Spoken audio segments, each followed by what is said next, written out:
Okay, good day mga ka-solar. Ito yung iba't ibang solar panel setup. So isa-isahin natin. So medyo mahaba yung video. So unahin lang natin isa-isa. Unahin natin dito sa off-grid. Then sunod is yung on-grid, hybrid off-grid, and hybrid on-grid off-grid. So hahati-hatiin natin yung ating mga videos. Okay, from the word itself, off-grid, meaning independent to utility grid, stand-alone yung setup natin. Then best for remote areas, so yung mga walang kuryente.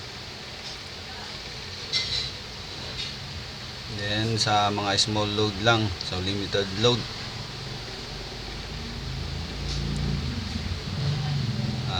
Pwedeng mapamahal tayo kung mag-i-install tayo ng maraming battery bank.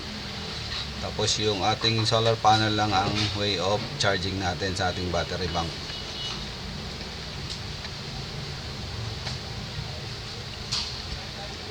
So main components of off-grid setup. So yung ating panel, solar panel, yung ating solar charge controller, pwedeng MPPT or PWM, battery bank, battery storage, yung ating inverter para may convert yung DC to AC.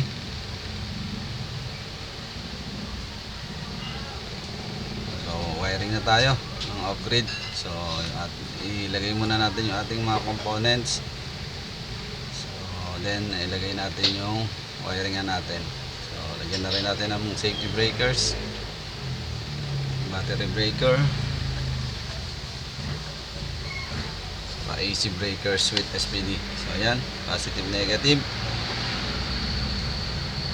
nakatap sa SPD, connected to ground. Positive to SCC, and negative, positive negative, papunta ng battery. Then papunta tayo ng inverter.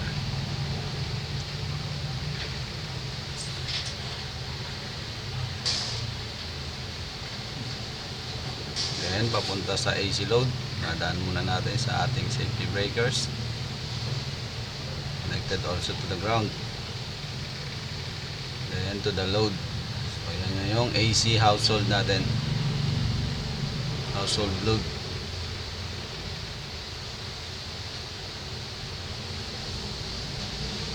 Then nga pala yung ating DC, pwede natin connectan ng DC load side. So kung inano yung voltage ng ating battery bank, ayun na magiging output ng DC.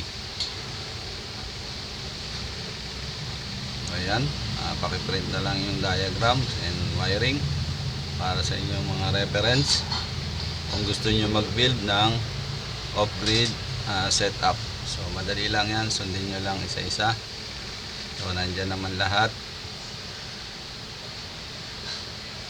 Okay, kung may question, comment lang para masagot natin. But so far, napakadali na maintindihin ng ating diagram. Then sa susunod na topic, doon naman tayo sa on-grid.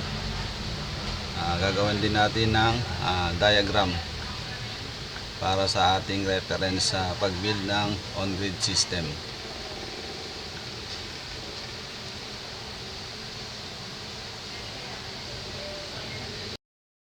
So yun mga ka-solar, so pag-aralan nyo maigi kung gusto nyo mag-build ng off-grid setup. Then pakipalo lang yung ating mga videos. Susunod natin yung on-grid setup. So yan, sana ay makatulong tong videos. So guys, mga ka-solar, thank you.